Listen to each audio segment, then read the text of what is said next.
Nous nous plongeons maintenant dans la communication gouvernementale. Que faire pour plus d'impact? C'est la question principale que se pose Peggy Ludovic Dagbar dans le débat Fait croiser. Bonjour Peggy. Bonjour à vous, Loris Freddy d'abord, chers amis téléspectateurs et auditeurs, bonjour. Cette question, tout simplement parce que l'on se rend compte de jour en jour que des actions sont posées par le gouvernement et devrait requérir l'assentiment des populations, mais malheureusement, c'est l'effet contraire qu'on remarque. Exemple pris sur la rencontre le week-end dernier entre les syndicalistes de la santé et le président de la République, eux-mêmes, à la sortie de cette séance, et bien sûr, ont félicité le gouvernement par rapport à un certain nombre d'actions qui ont été posées et sur lesquelles, eux, ils n'étaient pas du tout informés. Et donc, là se pose un problème, un déficit communicationnel. Pourtant, on a quand même eu droit à, comment on va dire, une grande influence de la communication dans les actions du gouvernement. Il y en a qui tâtent le gouvernement d'être le plus communicant que possible. Mais là, on se rend compte, malheureusement, qu'il y a quand même toujours des trous à combler. Et pour en parler, nous avons sur ce plateau un activiste sur les réseaux sociaux. Zéphirin Aouga, bonjour. Bonjour Monsieur Dagbar, bonjour Monsieur Davor, et merci pour l'invitation. Merci d'être avec nous. Vous êtes philosophe de formation, activiste sur les réseaux sociaux. Donc la chose n'a pas pu passer sous votre nez sans que vous n'ayez votre avis sur la question. Alors dites-nous, est-ce qu'on peut faire un constat de cette situation? Est-ce que réellement le gouvernement manque de communication? Oui, le constat a été fait au vu de tout le monde à la dernière rencontre du chef de l'État, lui-même avec les centrales syndicales. Et nous avons vu que, in fine, tout ce qui faisait peur, tous ceux que nous qui ne sommes pas syndicalistes, nous autres citoyens simples, on se désolait, on ne savait pas ce qui pouvait amener les syndicalistes à tenir à faire une grève de si longue durée, au point même de s'empêcher de faire des services minimums pour sauver des vies et tout. Et que finalement, sur de simples discussions, et finalement, on a compris qu'il n'y avait pas grand-chose qui opposait les uns et les autres et que, au fait, il a manqué de se parler. Il a manqué que les acteurs se parlent. Et bon, on remercie le chef de l'État de l'avoir fait, mais le constat est que, avant cela, il y a eu quand même au moins 6 semaines de grève qui ont fait des dégâts. Et par rapport à ça, on peut bien se poser la question de savoir, mais qu'est-ce qu'il faut faire prochainement pour éviter que nous connaissons ces genres de situations. Et moi, c'est pour cela que votre thème m'a beaucoup intéressé. Je me suis dit, bon, on va quand même donner nos petits points de vue pour permettre à ce qu'il y ait plus d'anticipation dans la manière d'aborder les problèmes de la nation. Alors, M. Zéphirin Aouga, ce qu'il faut quand même remarquer, c'est qu'il y a eu beaucoup de confusion par rapport au thème utilisé. Par exemple, en parlant de l'affermage de nos hôpitaux, le chef de l'État a dit, et a clairement dit aux syndicalistes qu'il ne s'agit pas d'introduire des privés dans la gestion des hôpitaux, mais que c'est d'améliorer c'est la gestion au niveau de ces hôpitaux. Ce que les syndicalistes n'avaient pas compris, parce que tout le temps, même sur notre plateau ici, ce qu'ils disaient, c'est qu'on voulait privatiser, c'est une manière de privatiser. Alors, est-ce que la communication du gouvernement ne gagnerait-elle pas à beaucoup plus maintenant clarifier les thèmes, les clarifications de concepts? Absolument, absolument. Et je crois que on ne doit pas l'apprendre à nos gouvernants. Si vous voulez diriger un pays, ce n'est pas en se bouclant complètement à la bouche que vous allez réussir, et surtout qu'il s'agit des êtres humains. Alors, il est vrai que les initiatives doivent venir de l'exécutif, mais il faut suffisamment les expliquer pour que les acteurs qui doivent exécuter puissent véritablement se sentir concernés et en plus et suivre les mots d'ordre afin de permettre à ce que nous obtenons à la fin un résultat. Mais si on ne suit pas une certaine méthodologie pour faire comprendre les choses aux gens, mais nous allons assister à ce que vous déplorez là. Moi, il m'est arrivé une fois que j'ai rencontré quand même un député, je ne vais pas donner son nom, qui a œuvré quand même pour que qui est dans l'équipe du chef de l'État. Et je lui ai dit, mais monsieur l'honorable, s'il vous plaît, mais moi j'ai une petite question pour vous. Pourquoi est-ce que vous avez choisi de communiquer comme ça? Et il me dit, oui, vous avez compris, bon, il y a plusieurs formes de communication. Il y a la communication institutionnelle, je suis d'accord. Et donc, on le fait déjà. Donc, le Conseil des ministres, tout ça, on le fait. Et il y a la communication politique. Donc, là aussi, on sait là où on le fait. Mais il y a une autre forme de communication que nous ne voulons pas et qu'on avait connue dans le temps ici. Donc, il veut parler un peu de la propagande et tout. Et j'ai dit non. Mais dès lors que vous êtes en politique, eh bien, vous ne pouvez pas vous empêcher de ne pas faire certaines formes de communication, puisque il y a, sur cette affaire de grève, par exemple, il y a les acteurs, les médecins, tout ça là, les acteurs de la santé. Mais il y a la population. Il faudrait que les gouvernants comprennent qu'il y a la population. Et nous sommes des usagers de ces hôpitaux-là. Alors, si le gouvernement fait des choses ou qu'il a des idées et qu'il ne fait pas comprendre à l'ensemble du pays, pour que si un groupe veut en faire de trop, que le groupe au moins comprenne que quand même, qu'il y a une pression aussi, qu'il y a une pression d'un autre côté qui puisse amener les gens un peu à la sagesse. Mais si on pense que il faut passer par la communication institutionnelle. Lorsqu'on a fait un conseil des ministres, lorsque on envoie les ministres discuter simplement avec les syndicats, et souvent, comme nous sommes dans un pays où il n'y a pas la confiance. Il y a de temps à autre des sorties du DECOM, du directeur de la... Bon, ça ne suffit toujours pas. Nous avons beaucoup de radios et en plus, nous faisons une grave erreur que nous continuons de faire, que nous aimons tout le temps parler français. Il faudrait que ceux qui nous gouvernent comprennent que nous sommes dans un pays où la majorité des citoyens ne parlent pas français ou bien ne comprennent pas français et qu'il va falloir, lorsqu'il s'agit des choses qui concernent la nation, le pays, qu'il faut vraiment utiliser nos langues pour expliquer certaines choses à la population. Vous ne pouvez pas... Vous mettez en cause là la langue que suit la communication, la langue choisie tout à pour fait, les communications tout à fait. On ne va pas tout faire en français. Vous allez au Sénégal, vous verrez, quel que soit le niveau intellectuel ou le nombre de doctorats de ci, de ça. Pourquoi vous demandez qu'on aille dans les langues nationales pour certaines informations? Mais ça impacte plus. Cela impacte plus. Les gens sont intéressés. Nous sommes je suis sur Eden TV, je ne sais pas, vous avez plusieurs émissions et tout. Si vous avez des émissions en fond, vous allez voir, vous sortez un peu pour faire un peu votre enquête, vous allez voir que les gens sont beaucoup plus branchés sur les émissions en langue que les émissions en français. Même les débats... Mais qu'est-ce qui explique la chose? Parce que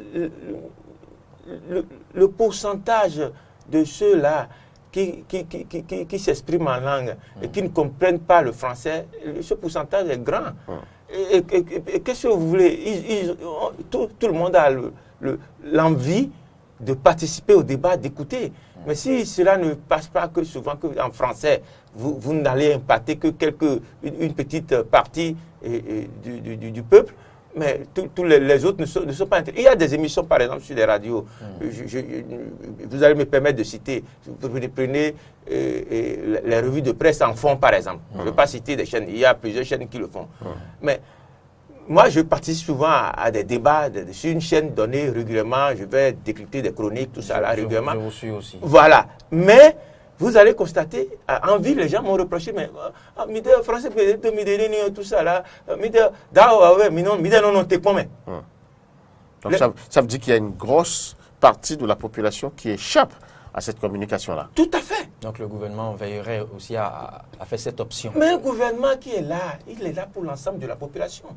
Il n'est pas là seulement pour les syndicats, pour ceux qui sont... Les communications de temps à autre traduites. Ce qu'on remarque, c'est que l'ORTB, qui quand même est la chaîne mère, eh bien, prendre déjà cette part-là en compte. Oui. Parce qu'il y a beaucoup de langues qui sont parlées Beaucoup sur de la langues. radio, beaucoup de langues nationales qui sont parlées également sur la télévision. Oui, quand il s'agit de la politique, il s'agit des revendications, tout ça là. Il faudrait que ça puisse se faire aussi en langue.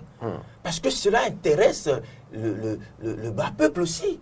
Le paysan qui est au champ et qui travaille, oui, les Béninois, est-ce qu'eux, ils ne sont jamais allés en grève? On doit dire certaines choses à fond pour que le paysan, il comprenne la position du médecin et qu'il... Pas qu'en fond, dans les langues les plus... Dans toutes les langues, partagées. dans les langues, pour que le paysan aussi puisse être informé. Et puis s'il va à l'hôpital et qu'il ne voit personne, qu'il puisse comprendre ce qui se passe, et il peut, à son niveau, juger et savoir si vraiment ce que les gens réclament là, est-ce que cela vaut la peine véritablement de sacrifier, puisque en société, nous sommes tous liés. On ne peut pas avoir de médecin s'il n'y avait pas... Le malade. S'il n'y a pas de paysan. Monsieur Ouga, mais S'il n'y a pas de paysan, on ne peut pas avoir de médecin. Parce que quand on va sortir d'ici, peut-être avant que vous ne soyez sur ce plateau, on va tous manger. Et s'il n'y a pas de médecin pour soigner le paysan, pour qu'il travaille, Est-ce qu'on pourra manger? est-ce qu'on pourra manger? Donc nous sommes tous liés. Alors, donc quand le médecin choisit de ne plus aller travailler du tout, alors il est en train d'agir contre lui-même, puisqu'il est en train d'empêcher ou bien de refuser de porter de soins à celui qui va lui permettre de manger quand il va quitter l'hôpital. Puisque lui ne produit pas le maïs. Et il ne produit pas les autres produits. Et là, la chaîne est rompue. La chaîne serait rompue. Donc, il faudrait que, véritablement, pour certaines situations, qu'on puisse descendre dans nos langues pour impacter l'ensemble de la population, pour que nous puissions comprendre ce qui se passe réellement. Et cela va permettre à ce que certaines personnes puissent se cacher derrière et le français. Mais cela se fait, M. Aouga. Oui. Cela se fait. Vous avez suivi tout à l'heure, un peu avant votre installation, un communiqué sur le RAVIP. Le gouvernement l'a traduit dans toutes les langues du pays presque. Oui, par rapport à RAVIP, parce qu'on sait que... Ça, ce n'est qu'un exemple. Ce n'est qu'un exemple, c'est un bon exemple. Et on sait que on veut que les gens, tout le monde soit enrôlé. Mais lorsque, sur la question de la grève, tout simplement, puisqu'on est parti de là, la question de est-ce qu'il y a eu des émissions en langue pour faire comprendre ce que réclament les médecins? Parce qu'on a parlé, et quand ils étaient en face du président, ils ont dit que leur démarche n'était pas forcément liée à l'argent, et que bon, mais pourtant, ils ont parlé des primes, et ils n'ont pas parlé de salaire, puisqu'on ne leur doit pas de salaire. Ils ont parlé des primes. Les primes sur une période de 10 ans.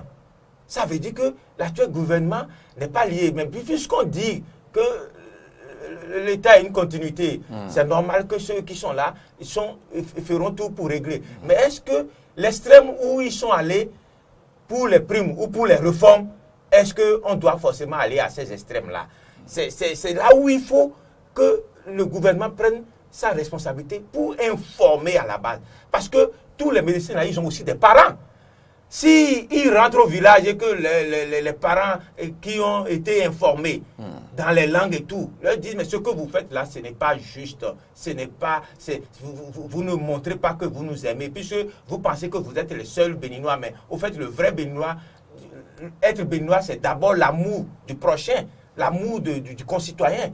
Donc le métier que vous faites, qui est un métier noble là, mais si à cause des primes et des réformes, vous êtes prêts à nous tuer, nous qui sommes vos parents, mais là, vous n'êtes plus sur le droit chemin. Je crois qu'on pourrait leur dire ça. Et peut-être qu'on n'aurait pas eu besoin de rencontrer le chef de l'État la dernière fois avant que cette affaire-là ne soit décantée. Mais puisqu'on pense que le bas peuple ne doit pas intervenir, ne doit pas être impliqué, ne doit pas être renseigné et informé de ce qui se passe, et puis tout se fait en français dans les ministères, tout ça là. Mais alors qu'à ce niveau-là même, entre les intellectuels, les gens ne se font pas confiance.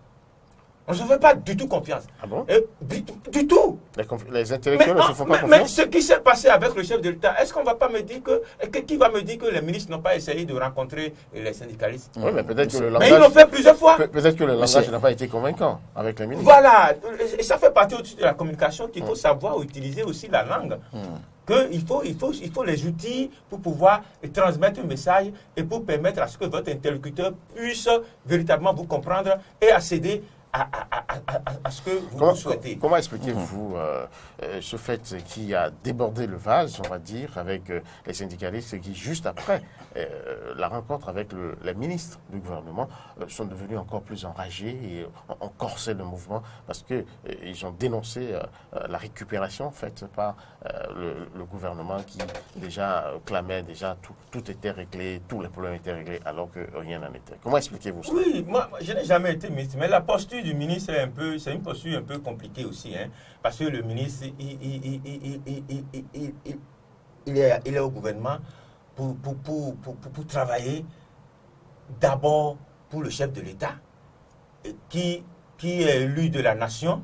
Donc le ministre il travaille pour le chef de l'État, donc le chef de l'État est élu pour travailler pour la nation, donc le ministre aussi il est dans ce service-là, il travaille pour le pays, mais il est sous l'ordre du chef de l'État. Si bien que c'est beaucoup plus compliqué au ministre d'avoir la liberté que le chef de l'État a eue et d'être à l'aise pour dire certaines choses au risque de ne pas être contredit après.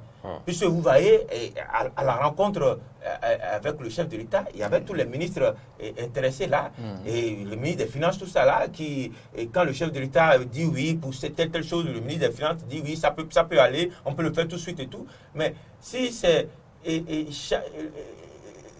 seulement au niveau des ministres, et qu'il n'y a pas l'onction du chef de l'État dedans. C'est un peu compliqué. Oui, mais ils ont reçu délégation du président de la République pour aller discuter avec les syndicalistes. Mais pour trancher in fine, ils sont obligés de remonter aussi et d'aller rendre compte au chef de l'État pour avoir son avis avant de décider. Donc, à ce niveau-là, c'est un peu compliqué pour eux. Ça veut dire quoi? Ça veut dire qu'à chaque fois qu'il y aura une telle situation, c'est le chef qui doit forcément avoir le dernier mot? Oui, puisque les revendications aussi ont des incidences financières.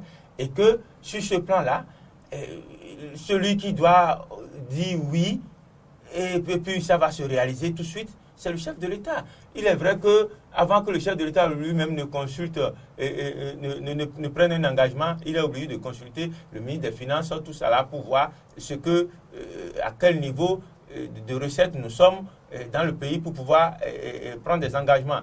Mais il faut comprendre que c'est un peu compliqué pour les ministres de faire chose là. Mais si un ministre qui a la méthodologie, qui sait comment utiliser la parole, je ne leur dénie pas ça.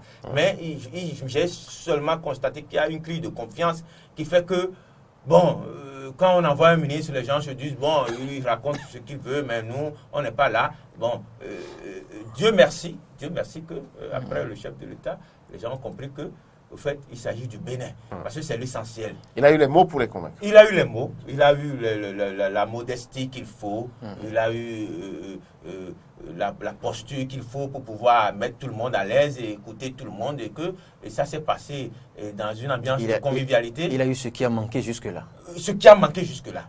Et la question moi, je n'ai jamais participé aux discussions avec les ministres, hein, mais peut-être qu'il y a des ministres qui sont aussi qui ont les qualités de persuasion, de discussion, et qui ne sont pas sur le grand chevaux et qui mettent tout le monde à l'aise et tout, malgré ça. Et ça n'a pas abouti, mais je crois que l'ensemble du gouvernement a un travail sérieux à faire. Il y a la communication qu'il faut voir. Parce qu'il ne faut pas penser que tout est propagande. Non.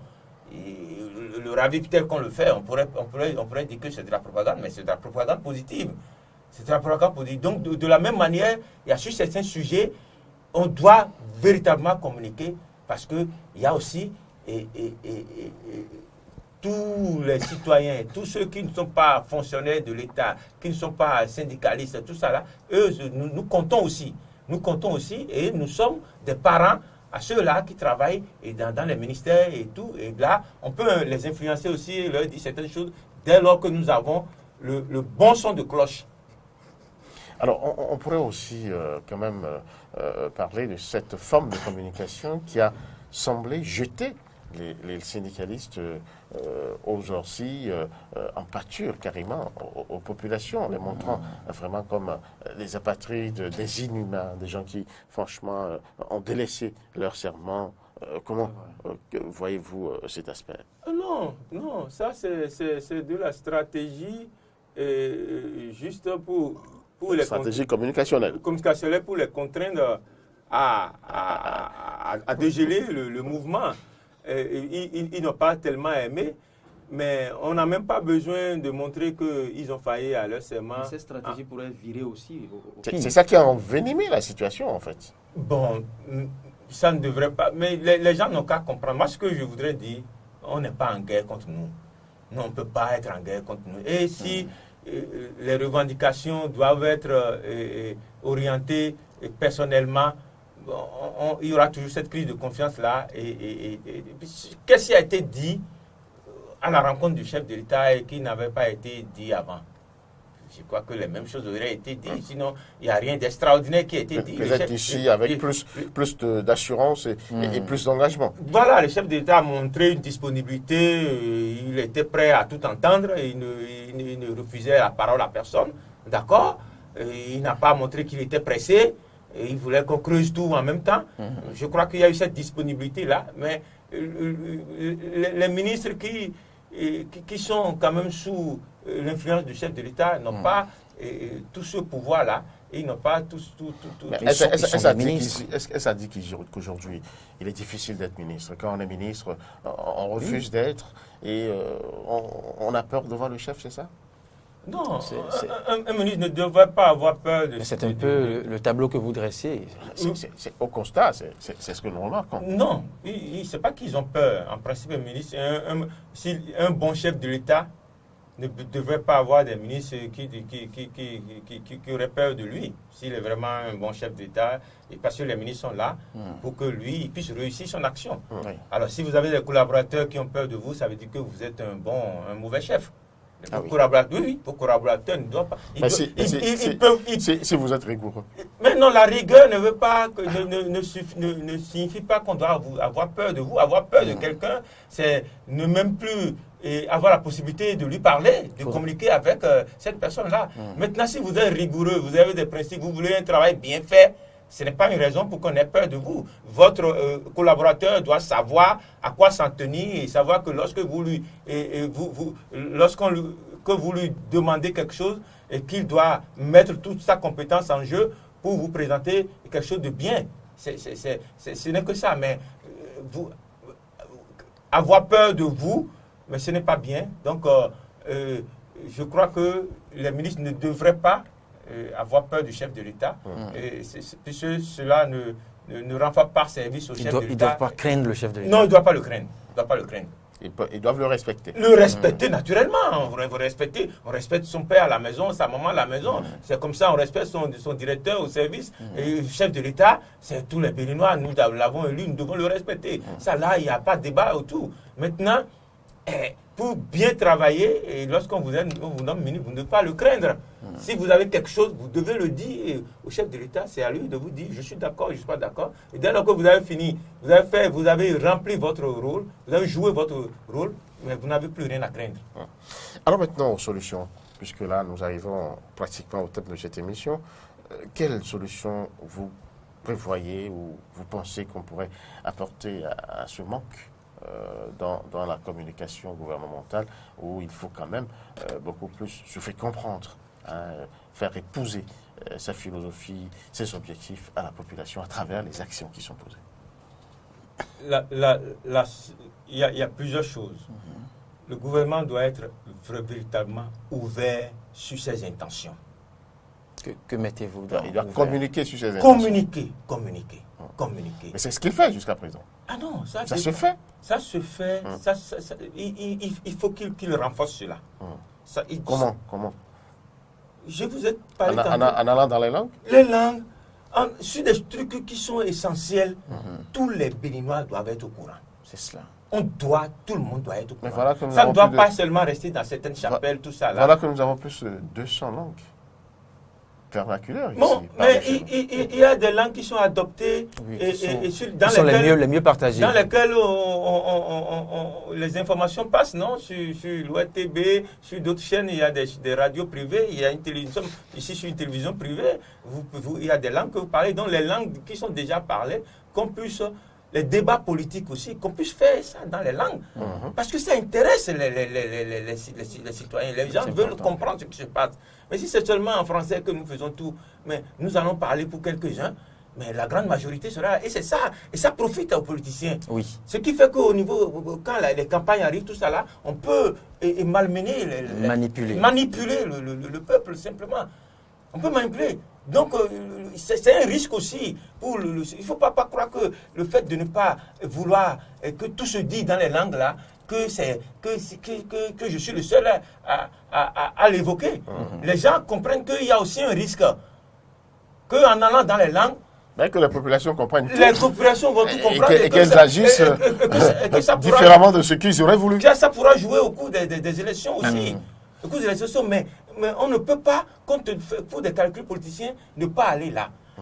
Puisque... Merci. Mais ça dépend de ce qu'il faut dire. Ça dépend de ce qu'il faut dire, effectivement. Et comme j'ai dit, la communication aussi n'est pas que vérité. La communication, c'est de vendre une idée.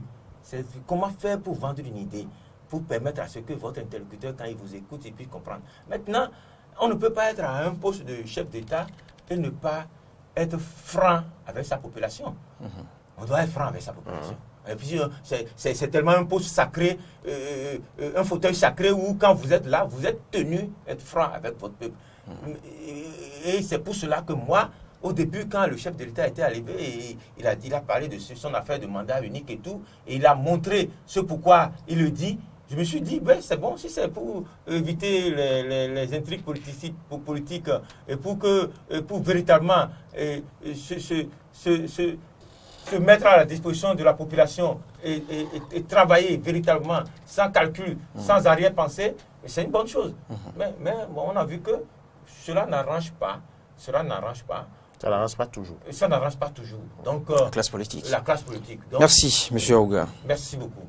Merci. Merci à vous, M. Aouga. Zéphira, je rappelle, vous êtes activiste sur les réseaux sociaux. Vous étiez avec nous pour analyser un peu la communication gouvernementale sur pratiquement tous ces angles et surtout relever un peu là où ça ne va pas. Et l'élément essentiel que nous avons ou que nous retenons à la sortie de cette émission, c'est qu'il faut quand même allier les langues nationales à la communication gouvernementale pour aller au cœur des populations, pour toucher plus de populations possible. Parce que vous le savez, beaucoup n'ont pas accès à la langue française. Ce n'est que 10% ou 12%. J'espère que je ne dis pas n'importe quoi de la population qui parle français. Alors, le plus gros est donc dans les langues. Alors, il faut aller dans ce sens. Il faut également pouvoir s'armer d'autres outils communicationnels pour rendre efficients les actes que le gouvernement pose. Merci de nous avoir suivis. Merci Peggy Ludovic Dagba.